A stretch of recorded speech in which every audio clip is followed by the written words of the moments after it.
Graça e paz, amados. Gostaria de nesta manhã compartilhar com vocês um trecho das Sagradas Escrituras que está aqui no livro de Atos, capítulo 2, a partir do versículo 42, amém? Que fala um pouco sobre como viviam os novos cristãos. Ali nós estamos exatamente no início da igreja, da igreja cristã, e fala um pouco, mas de maneira contundente, na verdade, sobre como viviam essas pessoas. E é algo extremamente importante, eu quero fazer essa reflexão a partir desta leitura, amém?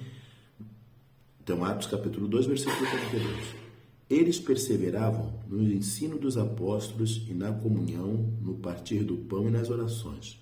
E na alma de cada pessoa havia pleno temor, e muitos feitos extraordinários e sinais maravilhosos eram realizados pelos apóstolos. Todos os que criam estavam unidos e tinham tudo em comum. Vendiam suas propriedades e bens e dividiam o produto entre todos, segundo a necessidade de cada um. Diariamente continuavam a reunir-se no pátio do templo, partiam o pão em suas casas e junto participavam das refeições com alegria e sinceridade de coração, louvando a Deus por tudo e sendo estimados por todo o povo. E assim, a cada dia, o Senhor juntava à comunidade as pessoas que iam sendo salvas. Amém? Amados, eu quero trazer a reflexão desse texto numa perspectiva que é a seguinte.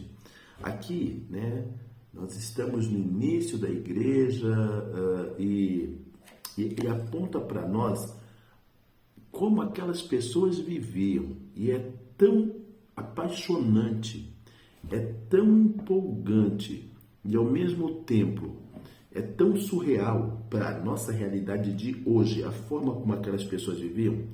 Lógico que nós temos que levar em consideração a época, algumas características daquelas pessoas afetas aos costumes, Nós estamos ainda falando de uma igreja no início da sua formação, uma igreja ainda predominantemente formada por judeus convertidos.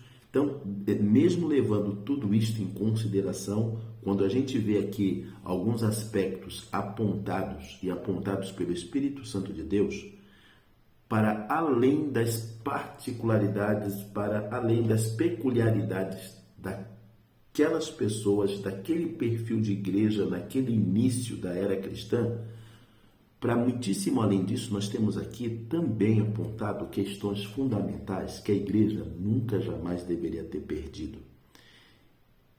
E que hoje, e que há muito tempo, nós não encontramos mais entre o povo de Deus. Fatores indispensáveis, fundamentais para um viver cristão, tanto do ponto de vista da nossa união enquanto igreja, enquanto corpo de Cristo, como também do ponto de vista do nosso testemunho para com o mundo. A nossa concepção, eu diria que há aqui uma concepção de evangelização, porque por meio deste estilo de vida, as pessoas que estavam fora, os não cristãos, eles também eram alcançados.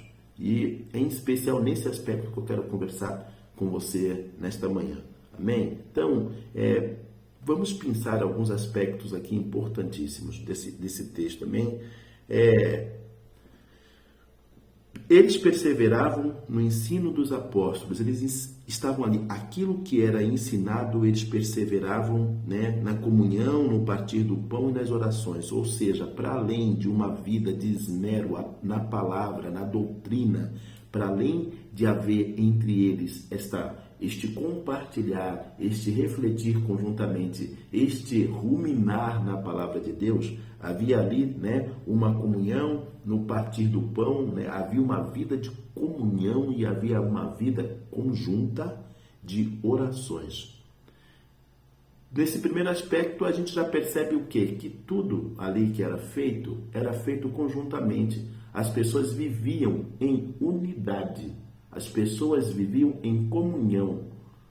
Hoje em dia, parece-me que o conceito nosso de comunhão é que nós devemos buscar ter comunhão com Deus. E fazemos isto, ou buscamos fazer isto, sem nenhuma preocupação com a nossa comunhão com os nossos irmãos, com aqueles que compartilham da nossa mesmíssima fé.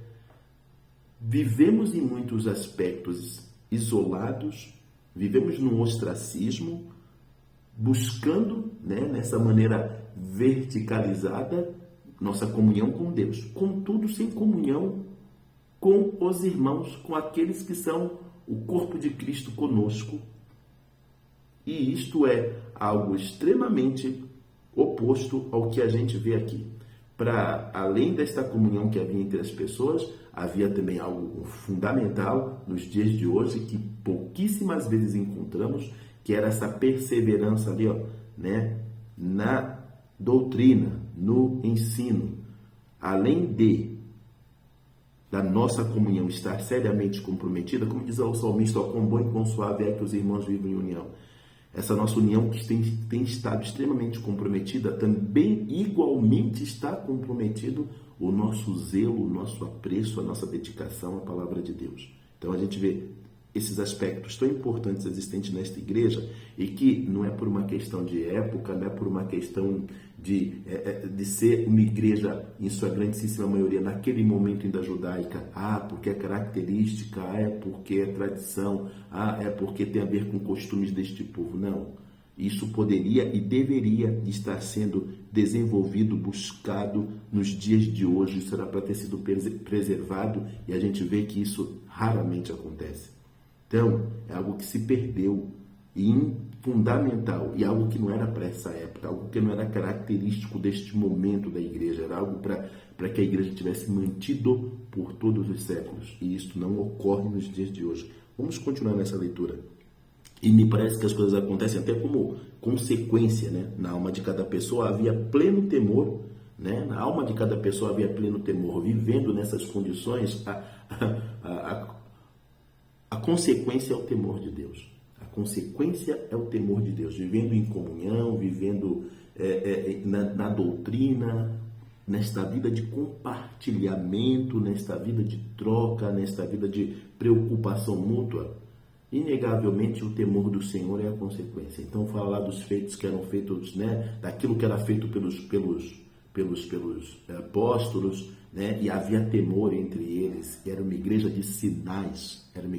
Sabemos, é bom a gente colocar, sabemos que não apenas os apóstolos faziam sinais extraordinários. Sabemos que outros também, né? Daqui a pouquinho nós vamos ter aqui, né? Tem a instituição dos diáconos, nós vamos ver os diáconos também, aqueles como, por exemplo, Estevão, Filipe, pessoas também fazendo sinais, fazendo maravilhas, né? Vamos ver isso também acontecendo ali. Então, para ficar claro também que não era algo único e exclusivo, né, para os apóstolos. Isso também foi a questão de fazer sinais, de maravilhas, este uso por meio dos dons espirituais foi para toda a igreja. Então, a gente vê que era uma igreja também de sinais e de prodígios. Outra coisa que nos dias de hoje me parece ter esvaziado. Pouco ouvimos falar ou vemos de sinais e prodígios acontecendo. E o Cristo é o mesmo, o poder do nome de Jesus, o nome é o mesmo, sabe? O nome perante o qual dobrar-se-ão todos os joelhos nos céus, na terra e debaixo da terra. Este mesmíssimo nome, com este mesmíssimo poder, permanece com a igreja hoje e podemos e devemos fazer uso dela. E onde estão os sinais, onde estão as maravilhas?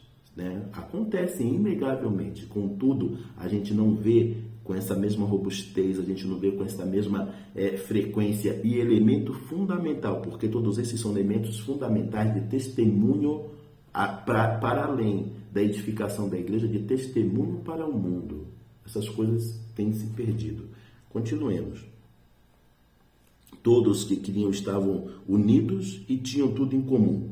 E aí está falando, né, desse desprendimento também. Vendiam suas propriedades e bens, vendiam o produto entre todos, segundo a necessidade de cada um. Quer dizer, as necessidades, né, do meu irmão, a necessidade do próximo, isto era uma preocupação de todos. A necessidade do meu próximo, a necessidade do meu irmão era algo de preocupação de todos.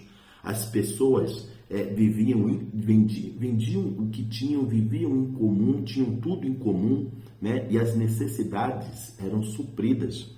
Vivemos hoje não diferente do mundo, vivemos nós enquanto igreja de Cristo, porque esta mensagem é para a igreja, vivemos uma vida não diferente em muitos aspectos do mundo, de individualismo, de indiferença para com o próximo. É exatamente assim que vive o mundo e são exatamente essas as regras, é exatamente esta engrenagem do mundo. É assim que funciona. As pessoas são levadas a um estado de egoísmo, de isolamento, de preocupação única e exclusiva consigo. E a igreja também tem vivido assim. Onde a gente vê nos dias de hoje essa preocupação com a necessidade do próximo? Eu estou única e exclusivamente preocupado com as minhas necessidades. Vivemos, enquanto cristãos, vivemos de uma maneira egocêntrica, vivemos embotados, vivemos voltados única e exclusivamente para nós mesmos. Não há esta comunhão e esta preocupação com o próximo, não há esta preocupação em suprir a necessidade do próximo. Inclusive, o próprio conceito de necessidade se perdeu, porque hoje temos como necessidade questões supérfluas. Hoje temos como necessidades questões que não são nem de longe. A Bíblia diz que Deus supriria as nossas necessidades. Contudo, hoje em dia, e neste mundo materialista e consumista, o conceito de necessidade também precisa ser revisto. Mais um aspecto a se pensar, que a gente pode perfeitamente extrair desta passagem aqui e que eram características da igreja lá e que se perderam e não deveriam ter sido perdidas. Continuando.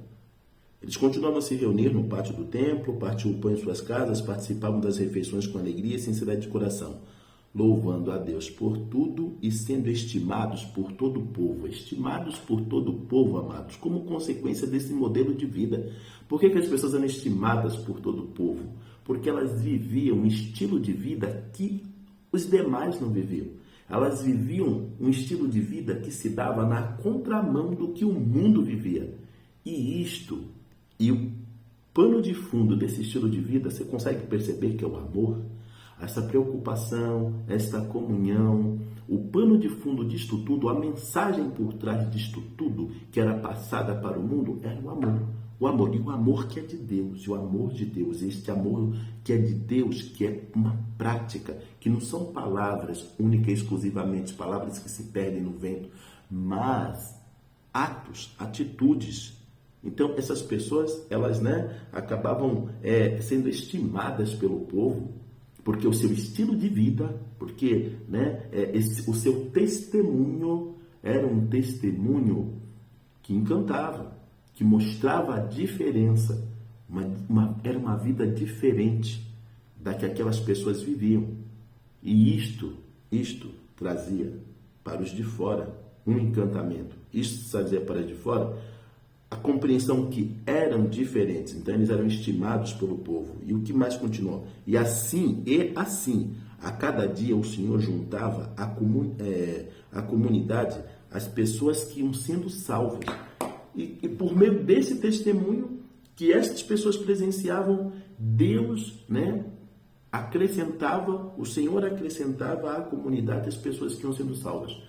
Percebam que nós estamos falando também aqui de um estilo, de uma estratégia, de um meio de evangelização. Essas pessoas elas eram evangelizadas também por meio desse estilo de vida. Eu digo também por quê? Porque a palavra de Deus nos diz: ide por todo mundo e pregar o evangelho a toda criatura. Devemos sair, devemos pregar o evangelho, devemos falar das boas novas do Senhor, devemos anunciar as boas novas do Senhor Jesus Cristo. Contudo, meus amados, isso não se dá de maneira dicotomizada da nossa prática, do nosso dia a dia, do nosso estilo de vida.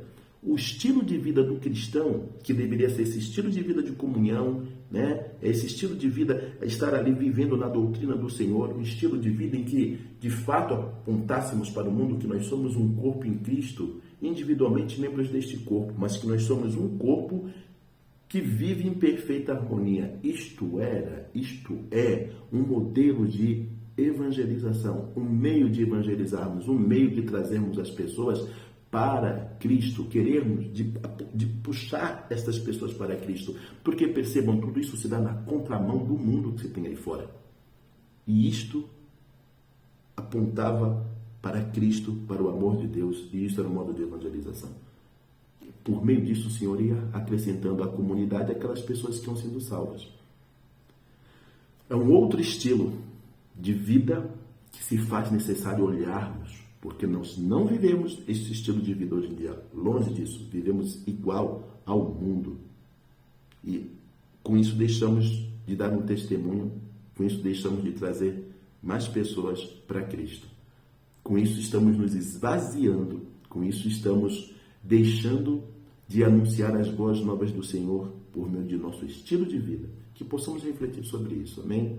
Bom, peço a todos que não deixem de dar o seu like, que ativem o sininho para que todas as vezes em que eu vier postar uma mensagem você seja notificado, que você possa compartilhar essa mensagem, né, com o máximo de pessoas, amém? E possa também se inscrever no canal, amém? Graça e paz.